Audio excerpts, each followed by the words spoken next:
Capítulo 32 Desespero. Sem entender o motivo daquela ação, Zhao Tian perdeu a consciência. Enquanto isso, perto dali, uma figura andava com expressão de determinação e apreensão em seu belo rosto. Essa pessoa fazia o mesmo trajeto que vinha fazendo, incessantemente, todos os dias. Essa pessoa era Ming Shui. Ming Shui estava indo para tentar visitar Zhao Tian. Mesmo sendo barrada todos os dias, Ming Shui nunca desistiu e sempre voltava. Dessa vez, ela carregava uma cesta de frutas e comida para entregar a Zhao Tian.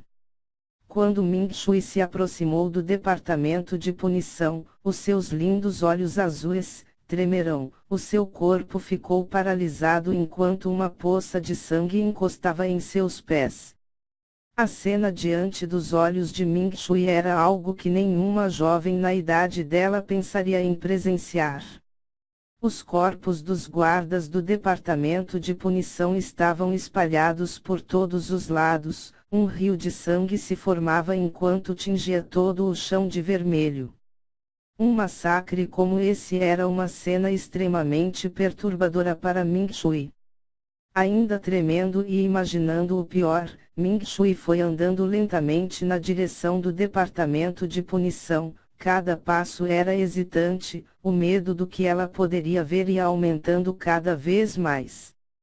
O portão do departamento de punição estava aberto e os rastros de pegadas estavam espalhados por toda parte. Ming Shui entrou no departamento de punição e começou a descer em direção às celas. O cheiro de morte fazia com que seu coração doesse cada vez mais. Ming Shui começou a ver os corpos sem vida dos discípulos, eles estavam espalhados aos montes. Ming Shui começou a descer as escadas com um olhar totalmente sem vida, como um zumbi que andava automaticamente. No último lance de escadas, antes de chegar no subsolo, Ming Shui parou e ficou hesitante em descer. A hesitação durou pouco.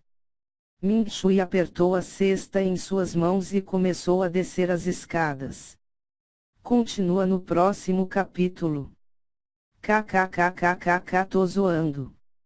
Quando Ming Shui pôde ver Zhao Tian, as suas mãos perderam as forças e a cesta caiu no chão. As frutas, pães e outros alimentos começaram a rolar as escadas, enquanto Ming Shui permanecia congelada devido ao choque. Quando finalmente conseguiu fazer alguma coisa, ela abriu a boca e gritou.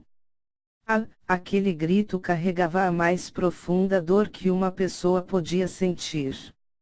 Até mesmo os céus, anjos e deuses se emocionariam com aquele grito de lamento. As lágrimas encharcaram o rosto de Ming Shui e ela começou a correr feito uma louca em direção a Zhao Tian. A cela estava trancada devido a isso, Ming Shui não conseguia entrar. Ela começou a esmurrar as grades enquanto reunia todo o poder possível. Mas os esforços de Ming Shui eram inúteis, as lágrimas escorriam enquanto ela desesperadamente chutava e esmurrava as grades. As suas mãos já estavam cobertas de sangue e feridas, mas a única cena que Ming Shui focava no momento, era a imagem de Zhao Tian, deitado no chão, encharcado de sangue com um buraco de adaga no seu peito. Os gritos desesperados de Ming Shui continuavam, ela tentava abrir a cela de qualquer maneira. Ela então, olhou para o lado e viu os corpos dos guardas imperiais. Ela correu até um deles e no momento em que se aproximava, ela tropeçou e caiu com o rosto diretamente na ferida do peito de um deles. Mas aquilo que normalmente faria com que ela sentisse nojo ou ficasse assustada, não teve nenhum desses efeitos. Com o rosto encharcado de sangue, Ming Shui pegou a espada daquele guarda imperial, ela se virou e começou a golpear as grades com a espada. Você não pode estar morto. É por minha causa que você está aqui. Por favor. Eu imploro. Não esteja morto. Por favor, Ming Shui suplicava enquanto golpeava as grades incessantemente. Asterisco bang. Bang. Bang, asterisco. Os golpes continuaram e finalmente, Ming Shui teve sucesso. A cela se abriu e ela correu em direção a Zhao Tian. Aos prantos, Ming Shui pulou sobre Zhao Tian e viu que ele não teve nenhum tipo de reação. As palavras por favor eram repetidas como se fossem um mantra. Os olhos sem vida de Ming Shui brilharam repentinamente. Isso foi porque mesmo em um momento tão desolador como aquele, um fio de esperança surgiu em sua face. O fato é que ela conseguiu sentir, fracamente, o coração de Zhao Tian bater. Um misto de alegria e tristeza surgiu e Ming Shui foi completamente tomada pela esperança. Após usar a espada para quebrar as correntes, ela agarrou o corpo de Zhao Tian em seus braços e começou a correr na maior velocidade que ela podia. Você vai ficar bem. Eu vou te levar para os Elderes. Você não pode morrer. Você está me ouvindo? Você não pode morrer. Ming Shui falava com Zhao Tian durante todo o caminho. Por 2 vezes, Ming Shui, que corria o mais rápido possível, caiu. Mas mesmo durante as 2 quedas, ela ainda conseguia se virar e proteger Zhao Tian, para que ele não atingisse o solo. Quando começou a avistar a imagem da Escola Estrela da Guerra, Ming Shui começou a gritar desesperadamente. Socorro! Alguém me ajude! Ezu, que estava dando uma aula ao ar livre, ouviu os gritos de socorro. Ele reconheceu a voz de Ming Shui e juntamente com os discípulos, ele foi de encontro a ela. Ming Shui viu a figura de Ezu se aproximar extremamente rápido. Como se as suas forças tivessem sido exauridas naquele momento, ela deu um fraco sorriso e disse: Elder, ajude-o, por favor. Após terminar, Ming Shui perdeu as suas forças e começou a cair lentamente. Contudo, ela não atingiu o solo, porque rapidamente, Ezu já havia apanhado os 2. Vendo o estado de Ming Shui, Ezu ficou chocado. Ela estava coberta de sangue e possuía diversas feridas em seus punhos. Porém, o que deixou Ezu realmente chocado, foi quando ele viu o estado, do quase sem vida, Zhao Tian. Ezu não parou para pensar e rapidamente levou os 2 para o departamento médico, da Escola Estrela da Guerra. Ezu entregou os 2 jovens para os Elderes do departamento médico. Rapidamente, Zhao Tian e Ming Shui começaram a ser tratados. 1 hora depois, 2 Elderes do departamento médico saíram e foram conversar com o apreensivo Ezu. Ezu, nenhum daqueles 2 corre risco de vida. A garota, apesar de estar coberta de sangue, tinha apenas alguns ferimentos nas mãos. Ela desmaiou devido ao esgotamento de energia espiritual e algum provável choque mental. Já o garoto, bem, ele teve uma sorte dos deuses. O local da perfuração que ele tinha no peito era o único local possível que não causaria nenhum dano aos órgãos internos dele. Ele perdeu muito sangue, mas vai se recuperar rapidamente. Um elder, que parecia ser um ancião e que usava um longo manto verde, disse para Ezu. Após aquelas palavras, Ezu respirou aliviado. Ele então disse ao ancião: Mestre Duqian, eu agradeço o senhor por ter cuidado pessoalmente desses 2 juniores. Eu devo incomodá-lo mais uma vez e pedir para que o senhor continue cuidando deles. Ezu respondeu. Até mesmo Ezu, que era extremamente respeitado na Escola Estrela da Guerra, tratou aquele ancião com um imenso respeito. Duquian concordou com a cabeça e nesse mesmo instante, Exu partiu. No exterior do departamento médico, havia cerca de 7.000 guardas da Escola Estrela da Guerra. Enquanto corria até o departamento médico, Exu deu ordens para que todos os guardas disponíveis se apresentassem ali. Exu ficou de frente para os guardas e com um tom de urgência, ele ordenou: todos vocês, nós vamos para o departamento de punição. Eu explicarei tudo no caminho. Após terminar, Exu se apressou e começou a correr rumo ao departamento de punição. Enquanto corria, Exu começou a explicar a situação para os guardas. Aparentemente, alguém atacou o nosso departamento de punição. 2 juniores da nossa escola vieram feridos de lá. Os malfeitores não devem estar lá, mas vocês devem se manter atentos a qualquer possível inimigo que possa aparecer. As faces de todos os guardas mudaram drasticamente e eles aceleraram seus passos. Um forte sentimento de urgência surgiu nos corações de todos. Rapidamente Exu e os guardas chegaram ao departamento de punição. Quando eles avistaram os guardas do departamento de punição, as suas expressões ficaram feias e o espanto que estava estampado em seus corações podia ser refletido em suas faces.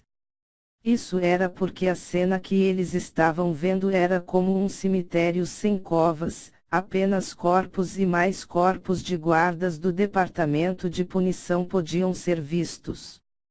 Exu apontou para um grupo de 200 homens e ordenou: vocês, verifiquem se tem algum sobrevivente aqui. Mantenham as suas guardas levantadas e avisem sobre qualquer anormalidade. Logo após, Exu apontou para mais 500 guardas e deu outra ordem: vocês, façam a segurança do perímetro, não deixem ninguém, nem mesmo os alunos ou outros élderes da nossa escola se aproximarem. Exu rapidamente se apressou e entrou no departamento de punição. Porém a cena diante dele era muito mais aterrorizante do que lá fora. Os corpos das crianças que eram os discípulos da Escola Estrela da Guerra estavam espalhados por todos os lados. Mesmo sendo uma pessoa forte que já vira os mais diversos tipos de atrocidades no mundo, Exu ainda derramou uma lágrima de tristeza. O choque dos guardas foi ainda maior, os seus passos apressados foram interrompidos e eles ficaram congelados por um momento. Nenhum sussurro era pronunciado e apenas as respirações, fortes e aceleradas, podiam ser ouvidas. Não fiquem parados aí. Rápido, verifiquem se há algum sobrevivente. Exu gritou a fim de acordar os guardas. Os guardas começaram a correr de um lado para o outro, eles verificavam cela por cela e corredor por corredor. Mas nenhum dos discípulos estava vivo. Exu se apressou e foi diretamente para o subsolo. Antes de descer, ele ordenou para que ninguém fosse até lá. Isso era porque Exu estava com uma sensação estranha, pois todos os guardas do departamento de punição e todos os discípulos estavam mortos. Mas uma pessoa, inexplicavelmente, sobreviveu. Dessa forma, Exu estava com a sensação de que ele encontraria uma resposta no subsolo e que talvez, essa resposta, não devesse ser revelada, nem mesmo para os guardas da Escola Estrela da Guerra. Após descer o último lance de escadas, Exu, com apenas um único olhar, entendeu parcialmente a situação. O motivo disso, era porque os corpos de 5 guardas imperiais estavam sem vida no chão. Esses uniformes são da guarda pessoal do imperador. Yangao esteve pessoalmente aqui. Mas o que faria o imperador vir até aqui? Exu murmurava enquanto pensava. Ezu analisou tudo no subsolo, inclusive os corpos dos guardas imperiais.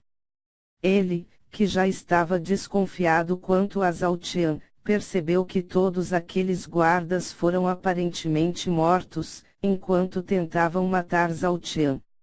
Mas o que Ezu não conseguia entender, era como eles tinham morrido, porque era evidente que Zhao Tian não tinha a força necessária para matá-los. Será que alguém ajudou Zhao Tian? Se fosse isso, por que ele não ajudou os outros discípulos? Uma enxurrada de perguntas surgia na mente de Ezu e por mais que ele pensasse nas mais diversas hipóteses, ele não conseguia chegar em nenhuma conclusão plausível. Diante de tal dilema, Ezu resolveu limpar a sua mente e decidiu que faria essas perguntas pessoalmente para Zhao Tian.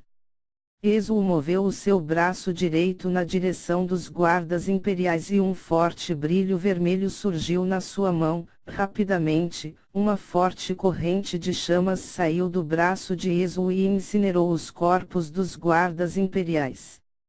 As chamas queimaram rapidamente e no lugar onde antes haviam os corpos de guardas imperiais, só podiam ser encontradas cinzas de corpos e armaduras carbonizadas. Após se livrar dos corpos dos guardas imperiais, Ezu arrancou mais 2 grandes tijolos de pedra e os colocou na frente dos 2 túneis que haviam sido escavados nas paredes do subsolo. Ezu estava por algum motivo, apagando todas as provas que havia no subsolo. Enquanto isso, no exterior do departamento de punição, os guardas enfileiravam os corpos dos guardas do departamento de punição e dos discípulos da Escola Estrela da Guerra. Alguns dos guardas se mantinham fortes e controlavam as suas emoções, porém outros, desabavam e começavam a chorar de tristeza. Muitos daqueles guardas do departamento de punição e discípulos da Escola Estrela da Guerra que haviam morrido, eram parentes ou conhecidos de alguns dos guardas que ali estavam. Quem teve a audácia de atacar a nossa Escola Estrela da Guerra? Será que foram aqueles desgraçados da Escola Ventos da Destruição? Só pode ser. Quem mais teria motivos para fazer tal atrocidade? Vamos honrar o nome da nossa escola e levar a guerra até eles. Os guardas da Escola Estrela da Guerra se tornaram furiosos e direcionaram todas as suas raivas para a Escola Ventania da Destruição. Os mais diversos xingamentos e maldições eram pronunciados pelos guardas da Escola Estrela da Guerra. Ezu finalmente havia saído do departamento de punição, ele continuou analisando os arredores e nada era capaz de escapar da sua percepção. Ele viu algumas marcas de pegadas que foram deixadas para trás. Longe dali, ele avistou o que pareciam ser crateras, era evidente que elas foram criadas por fortes explosões. Ezu chegou à conclusão de que houve uma grande batalha ali, mas uma intensa batalha como aquela, não poderia passar despercebida. Os sons das explosões deveriam ter sido escutados, mas ninguém ouviu nenhum mísero sussurro que viera dali. Ezu se concentrou, e com a sua energia espiritual, ele fez uma verificação dos arredores. A energia espiritual de Ezu era como um grande radar, ela percorreu uma grande distância e deu mais uma resposta para Ezu. O que Ezu pôde sentir, foi uma fraca força residual do atributo ar. Ezu fez uma cara estranha, era como se ele tivesse entendido o motivo dos sons não se propagarem. 1. A formação de bloqueio sonoro de Yangfeng. Então realmente aconteceu uma batalha aqui. Ezu mais uma vez murmurou. Enquanto Ezu fazia as investigações, os guardas da Escola Estrela da Guerra estavam ficando cada vez mais agitados e as mais diversas teorias estavam sendo criadas por eles. Aqueles desgraçados da escola Ventos da Destruição atacaram esse departamento primeiro, porque ele era o mais afastado da escola Estrela da Guerra. Aqueles covardes. Eles estão tentando nos atacar separadamente e lentamente, eles querem minar as nossas forças. Os guardas da escola Estrela da Guerra já haviam decidido que a escola Ventos da Destruição era a culpada pelo massacre. Calem-se. Não digam mais nenhuma palavra. Não levantemos suspeitas infundadas. Exul berrou. Mas, Elder Exul, os guardas tentaram argumentar. Eu não quero ouvir mais nenhuma palavra. Vocês querem levar a nossa escola Estrela da Guerra para uma guerra sem motivo. As últimas palavras de Exul fizeram com que os guardas se sentissem oprimidos. Ninguém ousou dizer mais nenhuma palavra. Porém Exul não mandou eles se calarem sem dar nenhuma explicação. A escola Ventos da Destruição não foi a responsável pelo massacre. Isso foi obra de saqueadores. Eles levaram tudo que tinha algum valor. E também, a escola Ventos da Destruição não tem nenhum motivo para tomar uma atitude dessas, tão repentinamente. Exul explicou. Vamos cuidar dos velórios dos nossos amigos e parentes. Fiquem tranquilos, pois eu cuidarei das investigações pessoalmente. Exul encerrou. Apesar de confusos, os guardas da escola Estrela da Guerra decidiram se conter por hora e seguiram as ordens de Exul. Algumas horas depois, a comoção tomou conta de toda a escola Estrela da Guerra. Isso era porque os guardas, finalmente haviam chegado e junto com eles, estavam os corpos de aproximadamente 2.300 pessoas. As lágrimas escorriam dos olhos daqueles que estavam na porta da escola Estrela da Guerra. Os gritos dos parentes e amigos das vítimas ressoaram por toda a província dourada. Cada um corria até um corpo e chorava em lamento.